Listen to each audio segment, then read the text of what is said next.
let you know we are now recording. In a moment, I'm going to hand over to Kulvarn Atwal, who is going to chair this evening's session. If you're watching live, that's brilliant. Hopefully, you can. The chat is enabled. It wasn't with the last one that we did because I'm not that technically proficient, but hopefully, I've solved that problem now. So if there is anything that you drop into the chat, hopefully Kulvarn or myself will be able to keep an eye on it. We are expecting one other panelist, but they might be having a little bit difficulty getting in on time. Over to you. I'm going to stop speaking now. Thanks, Cozier. Yep, very privileged to be here today to chair this panel on such an important topic. Just to remind everyone, we're considering our discussion today is about unblocking the equity pipeline into headship. And I do feel very privileged to be part of a panel of people who have broken into leadership and headship, and it'd be really nice to hear the journeys into headship that the members of the panel have experienced. Quick introduction to myself. My name's Kulvarn. I am the Principal Learning Leader at the Thinking School Federation, which is two large primary schools in East London. I'm East London born and bred, really passionate about working in this part of the world. And I feel I'm in a really wonderful and privileged position as a head teacher, and anything that I can do to support others, particularly from underrepresented groups, to be able to move into those leadership roles, I am very pleased to do so. Now, we are expecting another panelist, but we have Allana and Patrick, and I'm going to allow them to do their own introductions. But Patrick, as head teacher currently at Highgate Wood Secondary School, and if my figures are right, has almost done 20 years there as head teacher.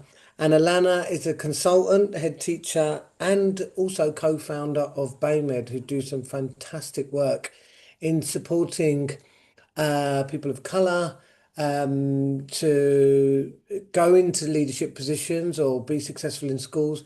And we also need to consider the intersectionality of gender, and the statistics will tell us that figures for those groups of moving into leadership, they are underrepresented. So Patrick, can I ask you to just give us a brief introduction before I introduce the topic? Indeed. Thank you for that. And good afternoon, everyone. I know what it's like Wednesday afternoon, hump day as it's called, and everything's a bit busy. So thank you for taking the time to join us. So yeah, my name's Patrick Cozier. I'm as Corvan said, a secondary head teacher in a school in Haringey in North London. And yeah, I've done 19 complete years. This is my 20th year in the job. I cannot believe actually. I mean, it has literally flown. And yeah, I have to say, in all honesty, and this might sound a bit weird, but I enjoy the job more now than I did when I started. For sure, I feel like I've really grown into it. It's one of the things that I'm really passionate about, the idea that the leadership can be for a long period of time and you can enjoy it and thrive and maintain your enthusiasm and your energy and all those sorts of things. So as you know, like Corvin said, I'm very passionate about getting people into leadership. I think there is a real problem at the moment because I know so many talented middle leaders who just don't seem to think that leadership is for them. And I want to try and find a way to change that because it's needed desperately. And when we talk about people obviously from minoritized backgrounds, it becomes an even bigger issue for reasons that I guess we'll get into in the conversation. But certainly, you know, in terms of groups like leaders like us that Allana is obviously a big part of, aspiring heads that Nadine Bernard leads and the work that Amanda Wilson does. There are some people that are doing some fantastic work out there to try to get more people from minoritized backgrounds into leadership positions, and I'm up for all of that. So yeah, I think that's all I'll say for now. Thanks, Patrick. Allana, can you just lead an introduction for us, please? Thank you very much, and welcome to everybody who is able to join us live and who will be joining us all later. My name's Allana Gay. I have been in education for going on to 23 years, of which I've worked across secondary and primary, independent, and mainstream schools. I spent 6 years as a head teacher of an independent prep school. And somewhere along the way, I think we're running into 8 years now. 8 years ago, I co-founded the BayMed Network. And the reason why that was founded in the first place was to look at the disparity that there is, the ethnic disparity in terms of education. And that was across the piece in terms of recruiting, in terms of retention, and in terms of promotion.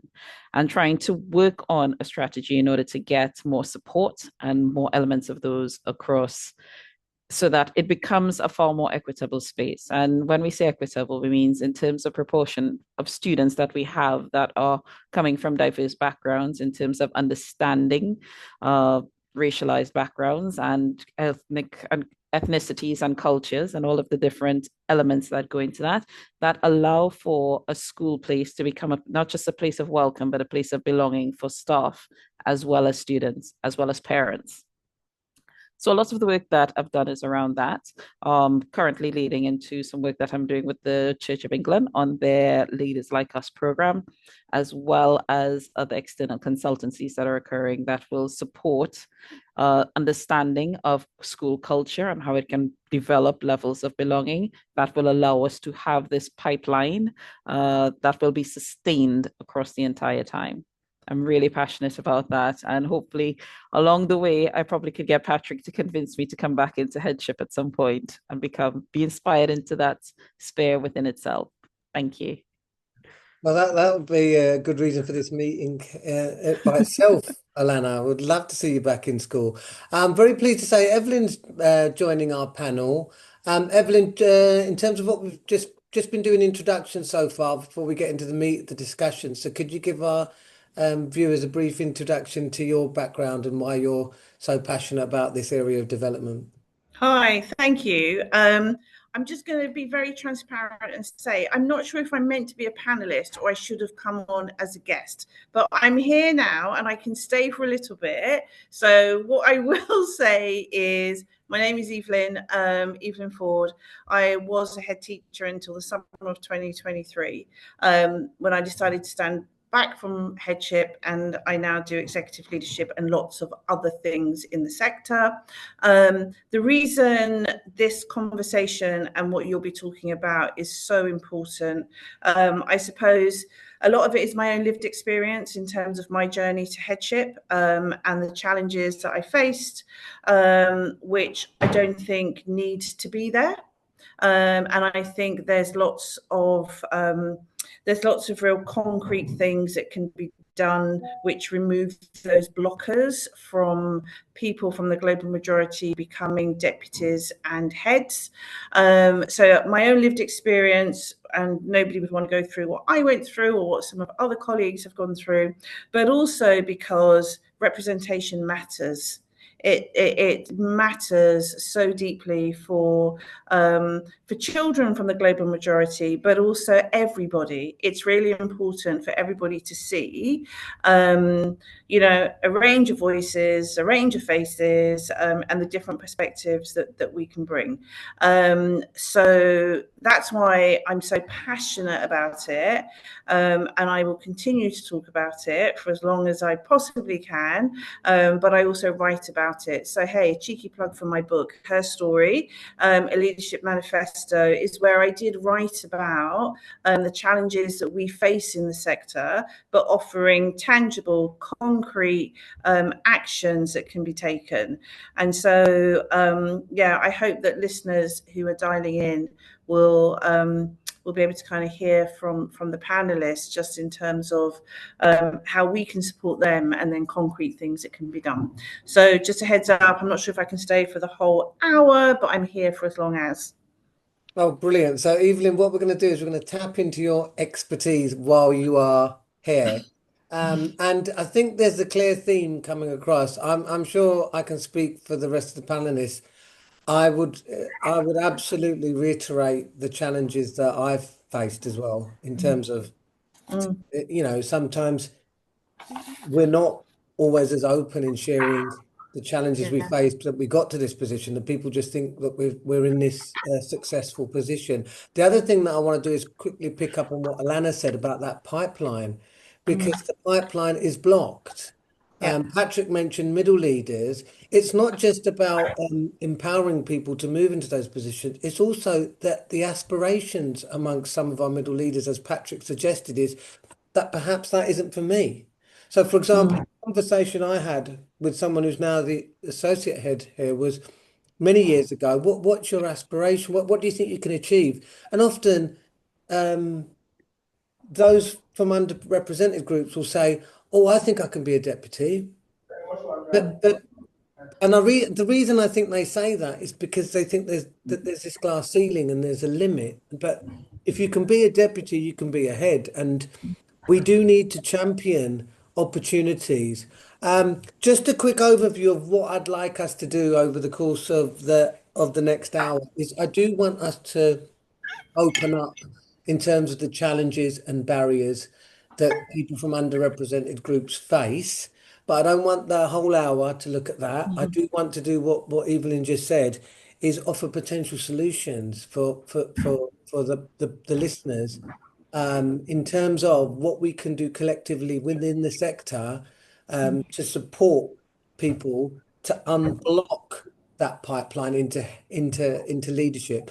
I'm just going to start by sharing some statistics, not too much, but just because the data is alarming in relation to those elevations into leadership. There's a 2021 report that showed that teachers of Black, Asian and mixed origin were underrepresented at every level from QTS to headship in comparison to the representation within the wider population.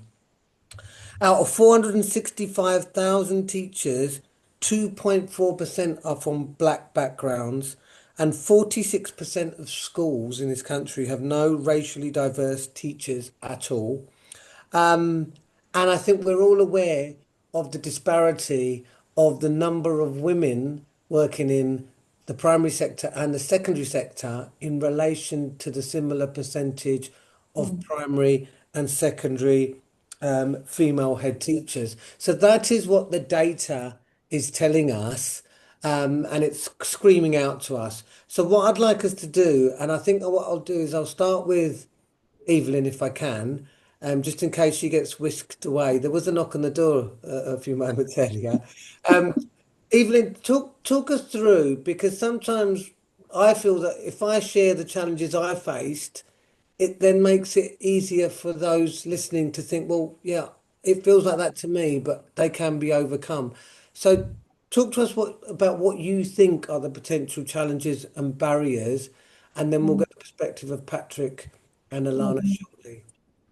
I think for me, one of the biggest challenges is that there is little to no acknowledgement of the scale of the challenge that we face in schools.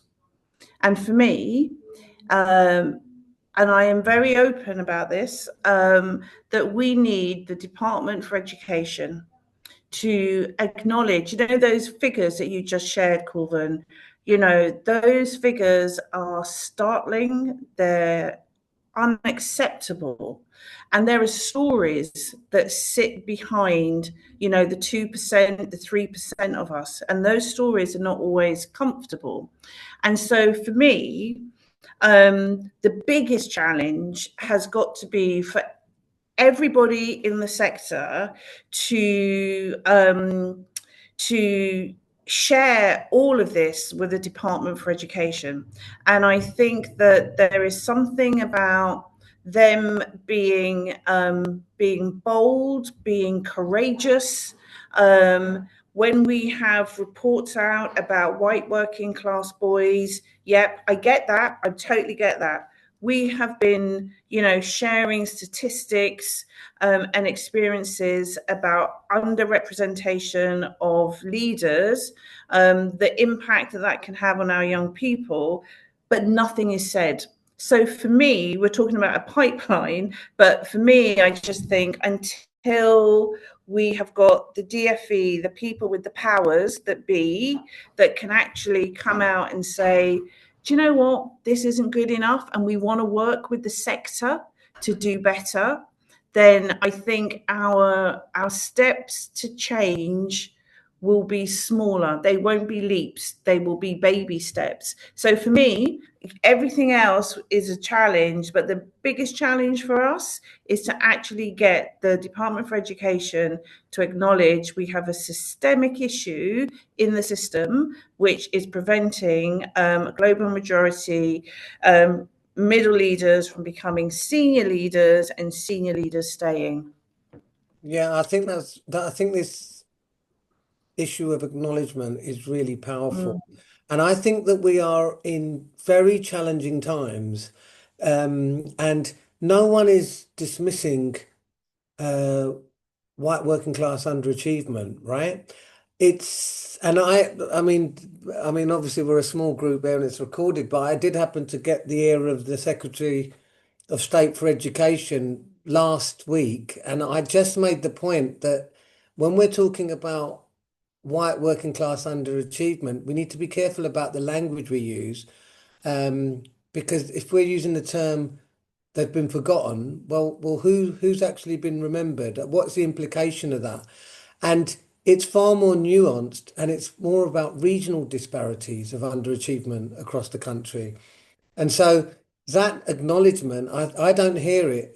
Even I have not heard it in terms of the need to have more school leaders from underrepresented groups. And I think that's a really powerful area for us to consider.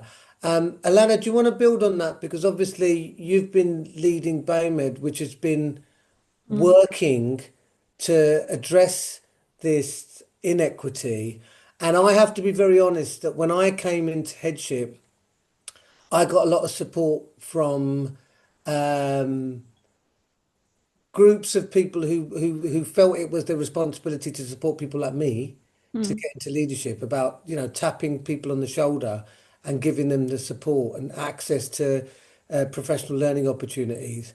And I know that those are limited now, but I know that you're doing some work around that. So what do you see as the major barriers and challenges?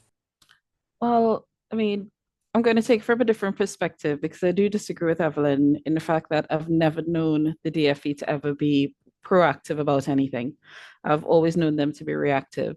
So I think one of the major barriers that we have is that we insist on working with schools, whereas I think the real work needs to go into the people who are the blockers, and that'd be the governors, the head of trust, the recruiters, the people who are recruiting onto ITT courses and the parameters that they're using and what they think is going to make a suitable teacher, the people who are doing the recruitment into middle leadership, the people who are doing the recruitment into senior leadership, the governing boards who have very little experience around schools generally, but come in with their preconceived ideas of what their leaders should look like. And I think if we do more work there, moving around our grassroots areas, then then whether the DFE does something or not is going to be irrelevant, because the systems that we put in place for one underprivileged group that we can visibly see is being disadvantaged, then that's going to be to the advantage of other groups, such as the white working class, who are far more abstract to define, and giving them the support that they need, because we'd have actual systems of equity that are going to be in place. I think part of what we need to consider is how much work goes into becoming a head teacher. So Kulvarn, when you said earlier that you know people who said, I want to be a deputy head teacher, we need to consider how much emotional load, actual energy it takes in order for someone or a person from a global majority heritage background that is visibly so to move into these spaces and be sustained in these spaces and be retained in these spaces and be allowed to be effective in these spaces without facing the continual barrage of criticism, comment, challenges, etc. And sometimes being expected to be the representative for the entire racial diaspora. So we need to think about what they're facing there. And that probably becomes part of the challenge, that by the time you ask them to become a head teacher, they're tired, they're overworked, underappreciated, undervalued, and therefore it becomes incredibly difficult for them to picture themselves moving into that final stage. and still having to face those same barriers that they have gotten through every stage of their career. So what I really want to see happen and what we at BAMED are trying to work towards are, well, what are those smaller barriers and hurdles that they face along their career that by the time you get to headship, we know that we have a retention problem. So we have a lot of people who will drop out. We know we have an issue with getting people over that final hurdle of interviews because of what governors and different school trusts believe their leadership should look like. And there is an issue of support because sometimes when you experience things in those racialized contexts, it's incredibly difficult to get anyone else to understand. And not having that level of support around you or that wraparound care around you makes it incredibly difficult for that person to progress. So I'd say the work that we do around coaching has shown us that some of the work that we venture into in terms of assisting with recruitment, putting out a jobs board, working with schools to make sure that their trust and their governance are actually doing the work before they come across and say, I want to recruit diversely. I think the real question is, have you prepared your environment for diversity? Have you prepared your environment to be a space of belonging for everyone? Or is it those values on the wall, not the lived experience? And when that is reported to you, how seriously is that taken? Because just like everyone else in this room, and a lot more that we know of, there are stories to be told of where people have undergone and experienced racial aggravation, and it's not been taken seriously by their schools. And that is incredibly disheartening to not know that you're valued in the same way as the person next to you. Yeah, very interesting. And I won't be able to quote from the research, but I'm sure I read something a few years ago that it's going to take a lot more than just having a diverse group of governors to then deal with what we're saying is underrepresentation. So what we're saying there is that even a diverse group of governors is more likely to see a white man as a leader, a woman, or a person from an underrepresented group, and which is quite scary, really. And it does reflect my own experience. And so there are big challenges. I'm just going to bring Patrick in because he said something which made me think, and I'd love my job, but I do see the challenges that are involved. And for Patrick to say how almost 20 years in, 20th year in, he is enjoying himself is inspirational to those listening. But I think yeah, it's just really considering what are the systemic barriers, like you've just described, Allana, that we need to think about carefully before we begin to consider solutions. So, Patrick, do you want to talk a little bit about what your perspective is on those challenges and barriers? Yeah, 100%. So obviously I have a lot of alignment with what's already been said by yourself and Alana and Evelyn as well. I think one of the things that occurs to me is that the first challenge actually is to convince people that representation actually is important. Because in order for us to be able to convince anyone that it's a priority, underrepresentation in of itself is not enough. We have to demonstrate that increasing representation actually has a positive outcome. And I think that is really important. So there is work to be done on why representation is really important. The fact that it's not a nice to have, that having people from global majority backgrounds in leadership positions actually changes what children believe is possible, and there's an impact on what communities expect from their leaders. There is a profound uh, difference that can be made by having representation. So I think there's some work to be done there because no one's going to listen unless they genuinely believe that it's something that will make a difference to the sector. So I think that there's a lot to be said for that. And it's interesting because timing is a really interesting thing. Today, I was visited by some academics from Durham University who are doing some research into recruitment and retention of global majority teachers. At the moment, they're talking about teachers rather than leadership.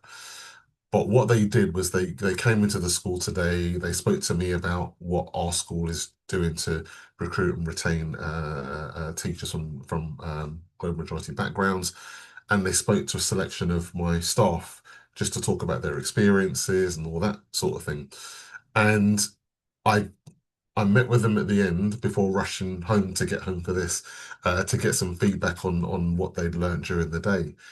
And one of the things that really touched me actually, and I wasn't expecting it, was the significance of having a black head teacher for my staff was huge, and even more so than I would have thought. Some of the comments about how much of a difference it makes to them and their aspirations, their desire to be at the school and stay in the school and all of that sort of stuff is really powerful. And so that's what I mean when I talk about the importance of demonstrating that actually it is a really important issue to address. The numbers tell the story, but the motivation, the incentive, and the inspiration to make a difference is grounded in a belief that actually it will make a significant difference. So that's one thing that I would say. And the other thing that I would say is that for me, I mean, I do a lot of coaching and mentoring of people from all backgrounds, to be fair. But one of the things that comes out really strongly in those people that I mentor or coach who come from global majority backgrounds is that I don't think there is any kind of a talent gap at all. The talent is there. It's an opportunity gap. And one of the things that comes out really strongly from when you speak to people is that there are people who are ready for leadership in the sense that they don't lack self-belief, but they lack a belief in the system to support them appropriately. And that's why it's a really scary thing to do. So this idea of needing some kind of systemic change, I think, is important. You know, we're ready for people to be leaders, but is the system ready for us to be leaders? Yeah, I think that's really powerful because I'm very fortunate that I get to speak to audiences of aspiring leaders, and yeah, the talent is there. The talent is there, and I hate to use an analogy, but actually, if we look at, I mean, I know you are, Patrick, a big Arsenal fan, but you know, do people actually say why aren't there any black managers, or do they talk about the fact that um it's on a basis of who's good enough? Now we know the talent's there, and I think we could. What we've got to do is we've got to be louder, and rather than being outliers, and uh, influencing and inspiring the people within our school, we need to go beyond that, don't we? We need to look at what changes we need to make across the sector, including shouting about the importance of greater representation that will impact upon those future leaders, because the talent's been there for years. It's not just the talent's there now. The talent has been there for years. I'm very pleased to say we've got a further panelist. So I'm going to give Heather, what you might have missed. What we did is we did some introductions for the audience. And then we've just talked about some of the barriers that we've experienced and faced and what we think needs to change. We are going to spend time talking about what those changes might look like, what we need to do, and what those solutions could be. But can you just maybe introduce yourself, Heather? Yeah, well, first and of all, talk about I need to apologise that I'm late. I had an appointment. I'm really sorry.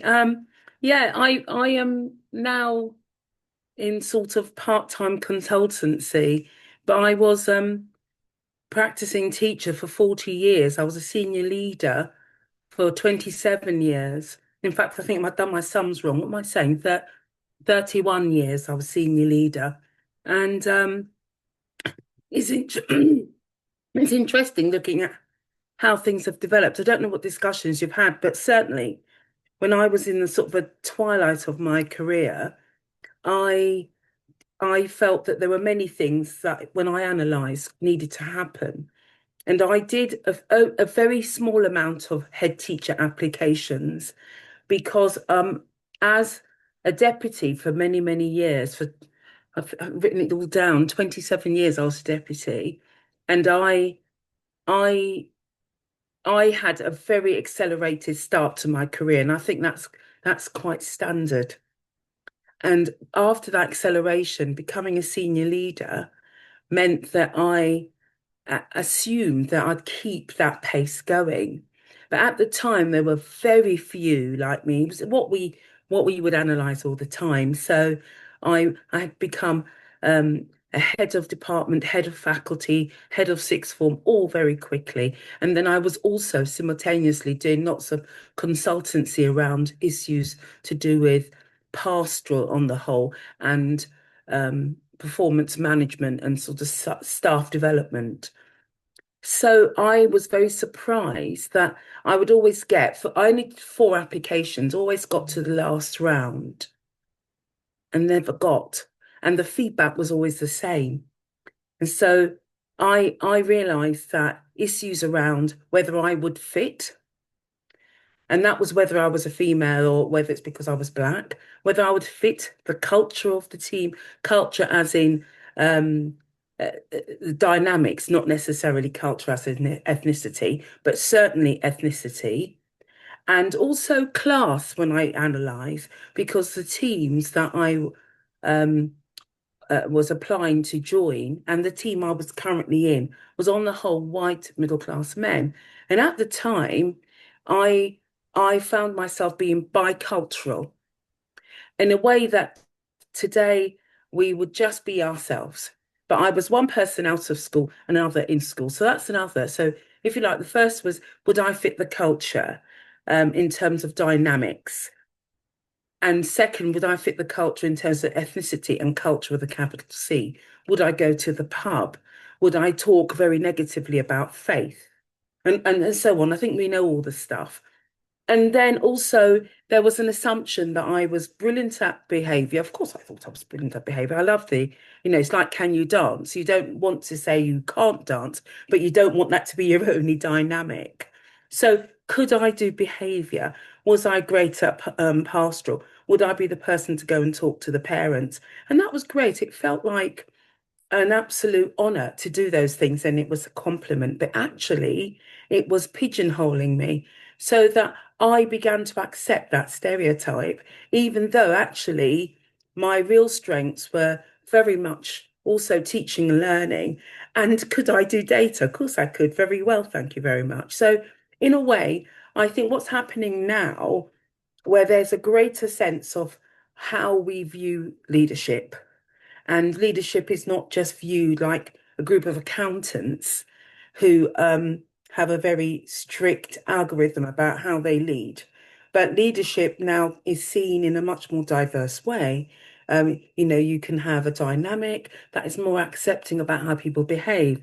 You can be warm and also be strong. So I think there was, for me, now there's the debate has accepted and has started around, can we shift how we regard leadership? And the second thing that's happening now that certainly didn't happen as much, and the one program we had was slightly after I became a deputy, the program run by Rosemary Campbell, but now there are programs there that are specifically doing the evidence and looking at what it is that constitutes barriers. And there aren't many and many places, but at least that debate has started. So in a way, I suppose what I'm saying is that looking now, those things that I would have liked to have seen when I was in the full throes, and I only came out of school 4 years ago, so I'm not talking Flintstone land, but I think that the discussions have started, reports have been written about the barriers, and I suppose what needs to happen, I suppose, is a bit earlier, because for me, we didn't make those applications. I did 4, then I stopped. I didn't have an advocate, I didn't have a mentor or a coach. And this is not that long ago, who would say, come on, Heather, you can do that.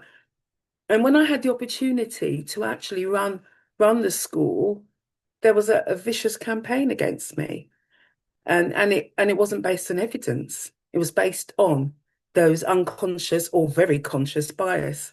So I think now we need to get behind all these programs and encourage people. So I think talent spotting for me, you may have said all of this already, talent spotting is important, making sure people have the range of skills and not pigeonholed into stereotypical roles. Not that those roles are not great. I enjoyed my role, but I could do other things given the chance. And so the discussion goes on, I think, So that's in a very rapid. yeah. No, I think this is really important to really reflect quite deeply on this dialogue, because what you're talking about is stereotyping and pigeonholing, and that legacy doesn't end overnight. So No, that legacy will continue. So it will take that much longer for underrepresented groups to become teachers, then to become then to become those senior leaders and head teachers. And you've also talked about programs specifically targeting mm, those groups to mm, support them to move into those senior yeah. leadership and head Well, teacher the positions. evidence seems to suggest that we are overrepresented in the applications, but not in the success. So that is something that's quite new, because certainly my contemporaries, I'm talking as if I'm 85, I'm certainly not. But it's only a few years ago, and I think some of the changes have been rapid in the last 2, 3 years. But we did not make those applications, Yeah, and there was no one to talent spot us. We had to talent spot ourselves. And the other thing that started to happen that I would have liked to have seen more of some years ago would be having those networks. yeah, So we would tell each other and we would spot each other yeah. and encourage each other. Yeah, and I think the other thing that you talked about, which is important, which exacerbates the issues around colour, are the intersectionality of gender, race, and class. So this feeling amongst those that are making those decisions is, can this person fit in, or do they fit my stereotype of what a leader looks like? And Mm, that's putting other people's assumptions onto this individual who has the talent and who is able to do the job. The other thing that you hinted on is the challenges once you're in that job. yeah, Because is it that much more difficult? Um, are you adversely criticized for something that yeah. a different person may not be? Um, Before I come back to you guys, I want to thank Evelyn, who's had to leave, for sharing her perspective and her wisdom. But we have got a question, which I think will be a nice starting point in moving towards what do we need to do. And it's from Jagdeep, who I think it's the same Jagdeep who I had the pleasure of meeting at the Festival of Education, who's here from the National Education Diversity Awards. Um, and she's very happy, very pleased to listen to the insights we've shared so far. But she has a question for the panel. And her question is, what is the most hopeful or effective strategy that you have seen a school slash mat or leader use to unblock the pipeline into headship, and how can we spread that more widely?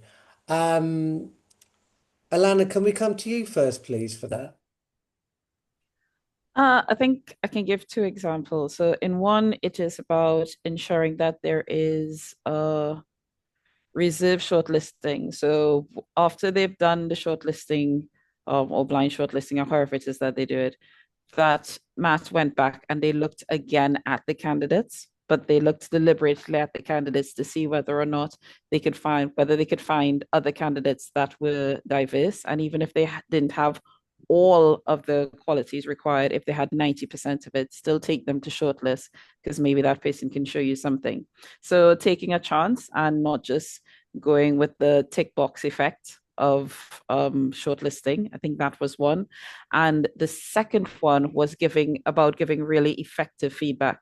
So there's another trust that during their recruitment process, they made a point of valuing every candidate's time by actually giving them feedback that would allow them to take forward to the next interview and giving them support in that sense, because they were not looking at it from the perspective of, well, we've got the person we want, but they were looking at it from the perspective of, we want to help the system and help people to grow. And I think once they started getting that reputation, it made it a lot easier for others to come forward and want to be recruited by them and want to move through that recruitment process. And I think that relates to it relates to the desire for those in positions of responsibility to want to create a recruitment system which is equitable. Yeah. Because we've all heard it. Well, oh, we will just choose the best person for the job, regardless. But actually, the data isn't reflecting that at all, because the figures are showing us something completely different. And there are lots of people who are then further down their career, like Heather said, well, I've made 4 applications. Am I going to put myself through this? Am I going to continue to put myself through this? Because the best thing about getting a job is the fact that you don't have to go through an interview for a while. It is emotionally draining. And I'm not surprised that people then think, well, maybe my face doesn't fit. And without going too much into my own experiences, I went for an interview, 2-day headship selection interview, 4 candidates on day 1, down to 2 candidates on day 2. And even the second candidate on day 2 said to me that his chances of performing better than me after what he'd witnessed on day 1 was, 0 to 5%. The governors made the decision not to appoint because they felt that I wasn't experienced enough. And the feedback at the time was that I was too young because it was an RI school. That was on a Friday. On the Saturday morning, one of the governors on that panel broke ranks and managed to get my application form, phoned me at home and said that she'd been working as part of the interview panel of London schools, including ILIA, for 30 years. And she said it was the most sparkling interview she had witnessed, and she could not believe that they couldn't convince the other governors to give me the job. And one person on the panel, who was the finance guy, actually questioned what I was wearing on day 1, which was the day where you do the assemblies and you teach a lesson and everything else. And so after being told that they didn't think I was experienced enough, 3 months later they appointed a white man who was younger than me and less experienced than me. And sometimes I feel embarrassed to tell that story, but it's a real story. And it's sharing my experience, and that's just me by myself, let alone what everybody else is saying out there. But what you're doing is you're providing concrete examples of what recruitment panels can do to make the system more equitable. Can I just say, I mean, I'm jumping in here, but I have led recruitment for headships, and I've sat on the panels for all levels of senior leadership. And continually, if the person has fantastic traditional Russell Group, Oxbridge qualifications, the panel will take a chance on them because there's an assumption that it's not just merits, but their standing will get them through the experience, because they will get them a mentor, they will get them a coach, and they see that that's an important part of their induction to the role. And this is not absolute, I'm sure, but I have seen, if the candidates do not come from a traditional background where they can convince the panel that they are a safe pair of hands, that their accent or the way of dressing is not a barrier, they do not naturally discuss mentors and coaches. In fact, if there are any foibles, the assumption is because the person cognitively is not strong enough or experience not strong enough. There's never an assumption that they will get better because they're new to the post and they have the potential. So it's like a different rhythm in appointing? Is it about potential coupled with safe indices of success that we all know? Or is it really based on merits and qualification and experience? But I think that's why, if we're looking at how recruitment practice takes place, if we want to unblock the pipeline, we have to change the way we do recruitment. This 2-day hit or miss is a really poor system in the first place. And secondly, it favors the person with the gift of the gab, or it favors one group over the other. It doesn't actually exploit or explore talent or explore potential for talent. And more, as I said before, governing boards, recruitment, and those involved have to undertake mandatory training in order for them to have a wider perception of how they can see the potential for talent in order for other groups to be able to be successful at that stage. And what is the support package that the school is going to put forward that is going to bring this person through? They would have seen that you were inexperienced from your application form. So that's really poor feedback. When you get really poor feedback like that, why am I going to apply again? I've just invested 2 days, not counting the day that I spent practicing for this interview, not counting the day that I spent, or 2 days that I spent doing this application. So I've now spent a week of my life in order to get really poor feedback that has nothing to do with me and everything to do with you. We cannot continue to do that to all potential candidates and not see the potential within them. I'll hand over to Patrick now. I think that's important because the reason we're having this conversation is there isn't really a straightforward single solution. It's multifaceted, and we do not want people to be put in a position where they feel they have to change the way they speak, to perform to get into a position when they have the merit, because we haven't moved enough in the last 20 years in terms of breaking down those barriers and providing those role models.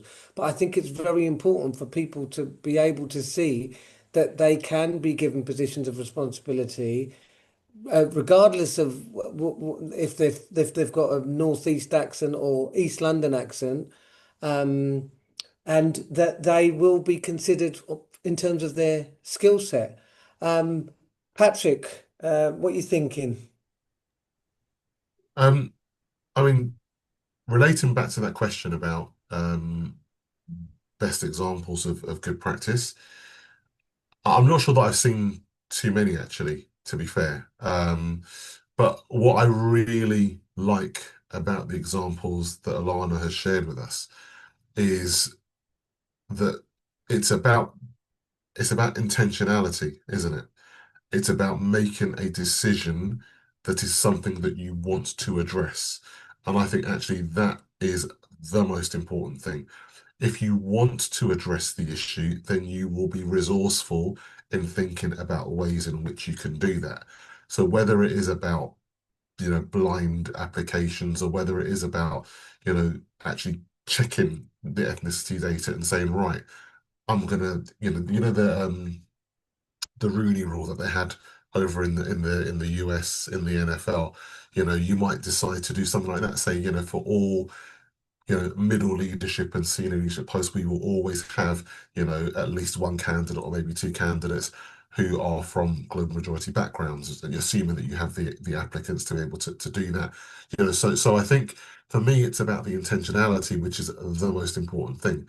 It doesn't always work. I had a situation 3 years ago where I had quite a bit of movement in my leadership team, and I was really keen to address the diversity within the team. And so I did essentially this Rooney Rule type thing.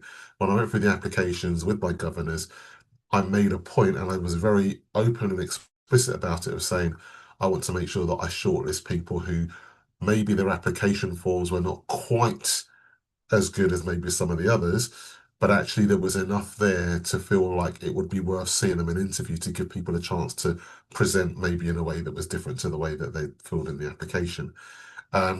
It didn't work out in that situation, but I think it's about the intent, isn't it? Because if you don't intend to do it, then actually it won't change. And we also know that we're dealing with a world in which views are becoming more polarized. Many vocal critics of the Rooney Rule because they felt it was unfair. Yeah. But that intentionality does have to acknowledge the data, which the data is telling us the story. And the feeling is that we can dismiss that by saying, "Oh no, everybody's fair. It's fine. People are appointed on merit."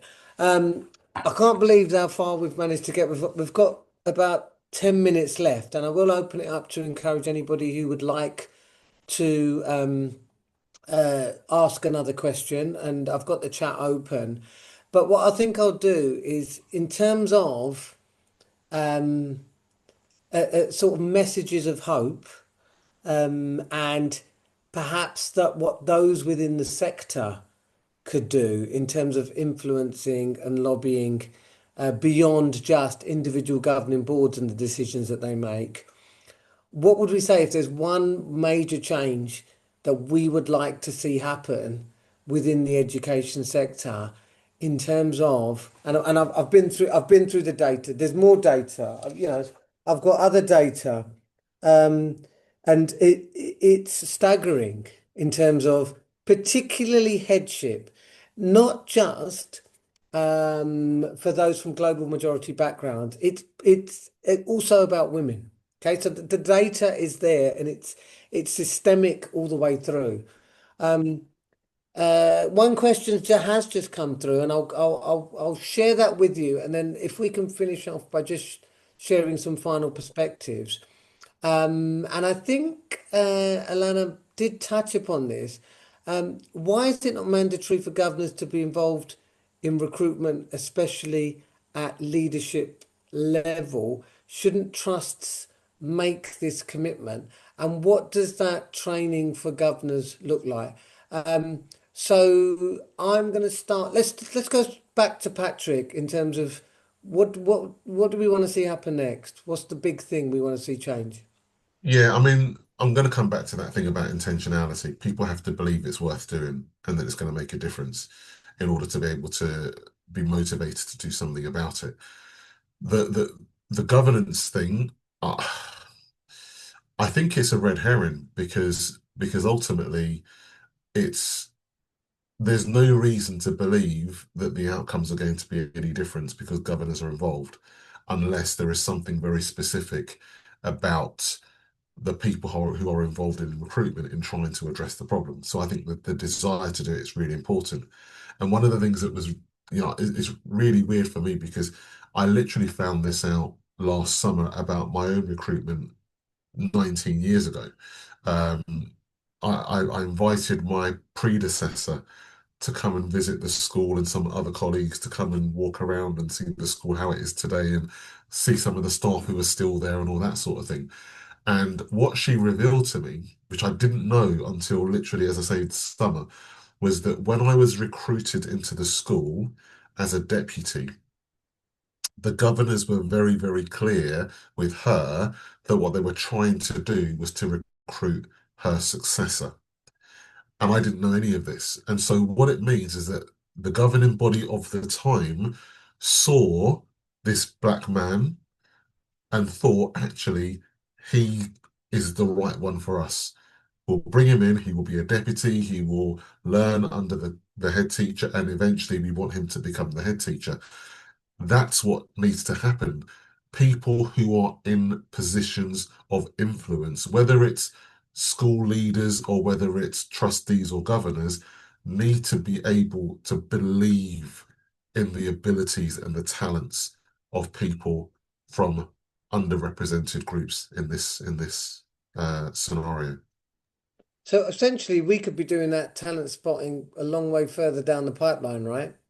Yeah. And not waiting until because the statistics are telling us that, and I think Allana mentioned this, that applications from people of global majority backgrounds to become teachers is really positive, right? And then that underrepresentation just becomes a smaller percentage at every level from ECT up to headship, or let alone trust leader. So that I think that's really interesting because 46% of schools have no teachers of a global majority background. So how are they going to get anywhere near the top of that school if they're underrepresented as teachers? So maybe something we could think about is what can we do to support the elevation into leadership responsibilities. And I've got an example. I'm sitting in one of my schools, and in the other school, I've got a wonderful, wonderful, talented teacher, and a bit like Allana, this is a guy who's of African heritage, who's been teaching for 20 years in some tough schools in East London. And I think personally, he's been pigeonholed as being good at this, good at that, good at behaviour, but nobody has taken even the slightest shot on him as leadership. At the start of last year, I said to him, "You're going to be a year group leader because you're perfectly capable of doing it." And you know what, Patrick, he's absolutely fantastic, but he should have had that opportunity 17 years ago. And so I think that's one thing, one takeaway we can take. Let's work on them from the beginning. Let's give them that belief from the beginning and deal with that underrepresentation from that layer. Heather, some final thoughts. We've got about 4 minutes. I'll get myself off mute first.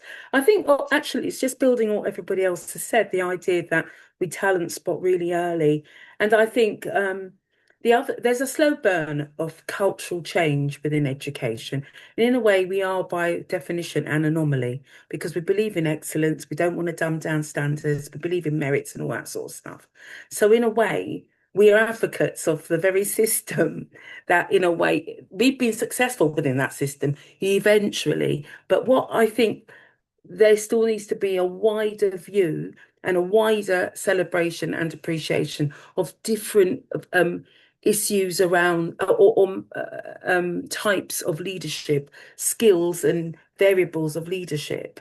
So we know that it's important to be emotionally intelligent. We know that it's important to understand context and all these sorts of things, but they're not really yet reflected in the competencies that we use to select. And even though that various models talk about humility and all these various things, so I think there's a wide.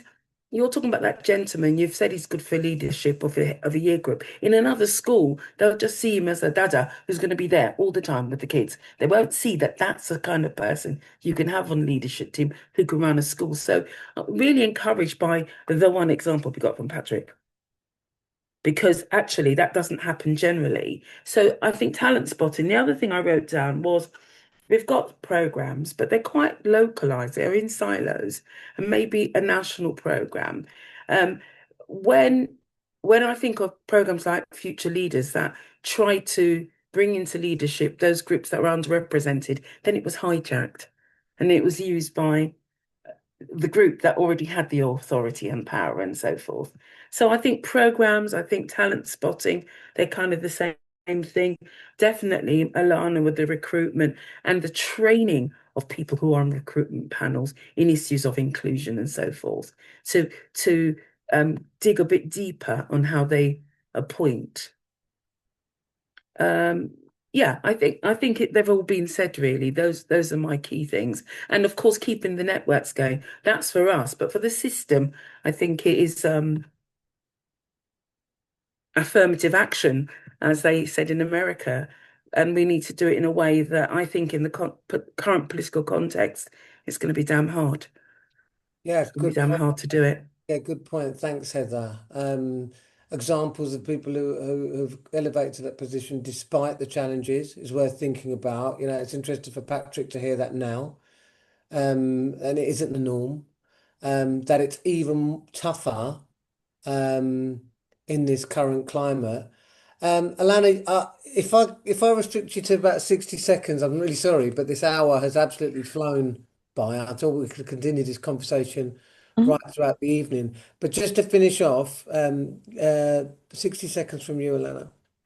I think alongside everything else that I've said before, I'd put it down as an issue of safety. So if we think of, especially in these times, people want to be guaranteed about their physical safety, but also their psychological safety. So we need to look at that within the context of the educators we're bringing forward. How can they be contributing without feeling that they're less than? How can they become learners without giving the impression of being in a deficit model?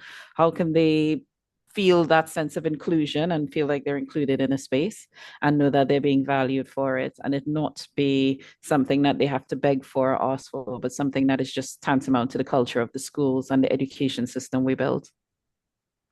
Brilliant. I also want to just mention Woman Ed and Kezia, and thank you for convening these series of discussions around equity. I've been fascinated. I've learned so much just from listening to the panel. So I'd like to take the opportunity to thank our panelists. Kezia, hopefully we've run to time. I think she's actually going to come back in. Yep, just thank you ever so much. Perfectly chaired, and thank you everybody for your contributions. We will share the recording with everybody that wanted to watch the seminar live but weren't able to make it, and I'll also share it with the panelists as well. So thank you ever so much. We talked about some of these things this time last year. Nothing's changed. We've got to do something. We've just got to do something, and you know, and all of us sort of white cis educators have just got to do what's right. It may not necessarily be our sort of to our disadvantage, but we need to do something because it's not equitable and it doesn't help our children or society. So thank you very much for coming along and talking about this. Thank you very much for having us. That's brilliant. Thanks ever so much, everybody. Hello, Thanks. Alana.